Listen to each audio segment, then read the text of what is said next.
Oui, Monsieur Boéry, vous avez la parole. Merci Madame la Présidente. Je suis désolé, je vais être obligé de brûler mon deuxième joker, d'autant que, Monsieur le ministre d'État, vous avez oublié de parler de la culture dans votre intervention. Le budget culture est en baisse et représente de l'ordre de 3,6% des dépenses totales. On avoisinait plus souvent 5%.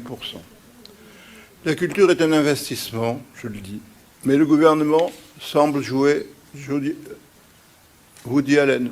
Prends l'oseille et tire-toi.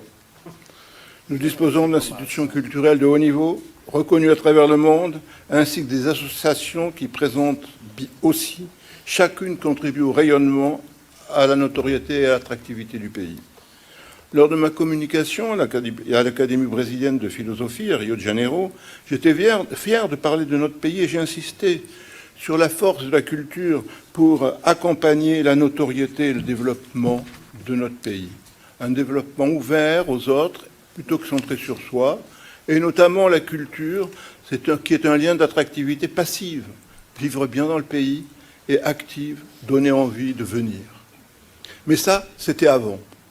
D'ailleurs, en 4 mois, la première Nuit Blanche fut créée, en partant de zéro. Sélection du directeur artistique, choix du meilleur emplacement, j'en passe. Même Art Monte Carlo a souhaité s'y associer. Ce fut d'ailleurs une synergie formidable. L'année suivante, il y eut la Fête de la danse, qui, plus encore, fut un très grand succès. Ces deux événements démontrent qu'une activité haute activité culturelle traditionnelle, il est bon de créer des activités nouvelles qui attirent un public nouveau. Les attentats et la Covid ont évidemment rendu impossible la tenue de ces événements. Depuis, je pose régulièrement la question du gouvernement de la tenue de la deuxième Nuit Blanche. Celui-ci tergiverse, rappelant les fameux prérequis au succès de la manifestation, mais je crois plutôt pour ne pas la refaire. Certains sont compréhensibles, d'autres moins. D'ailleurs, sur le format Sénat à Turbie, le projet d'art et de culture, une même fin de non-recevoir, pour être subrepticement transformé en champ de tir. Pour une petite histoire. J'ai fait mes premières armes, si je puis dire, dans la préfecture de police d'une grande capitale européenne. Les champs de tir n'étaient pas constitués d'ateliers d'artistes. La culture est un élément fort de l'attractivité. Sortons de nos vases clos. Il y a quelques années, j'avais proposé de préparer l'accueil de joueurs chinois. Il me fut répondu non, ils mangent chinois. Aujourd'hui, il me dirait ils jouent chinois. L'an dernier, à Macao, les Jeux ont représenté 27 milliards de dollars de chiffre d'affaires. D'ailleurs, la Chine construit un casino au Laos et crée pour cela des infrastructures incroyables. 427 km, 72 tunnels, 170 ponts et 33 gares. Ce n'est pas rien pour accueillir leurs joueurs. L'été dernier, la Thaïlande autorise à son tour la création de casinos.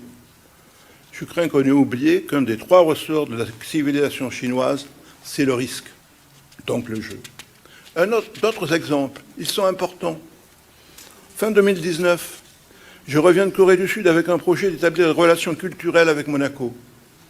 La veille de la rencontre, une crise diplomatique éclata entre la Corée du Sud et un État voisin. Le gouvernement est réuni à 150 km de Séoul. Ma rencontre pourrait ne pas avoir lieu. Le lendemain, le téléphone sonne, la rencontre aura lieu. En effet, la Corée du Sud considère que les relations culturelles avec Monaco sont importantes. À mon retour, j'ai eu comme réaction un éclat de rire général. Je n'ose plus aller à la rencontre du ministre et je dois vous dire, heureusement, que j'ai refusé d'aller dans la Corée du Nord qui me tendait les bras.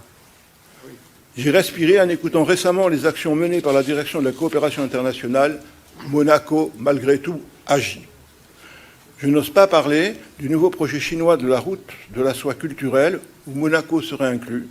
La Covid complique un peu le projet, mais je viens de recevoir le projet en italien, parce que toute l'Europe est concernée. Donc, préparons-nous. Alors, pour la Nuit Blanche et d'autres projets, que faire, sinon attendre. Pour la culture, il faudrait que le gouvernement se comporte en stratège. Vu la baisse du budget, il y a des marges pour le réaliser. Je vous remercie.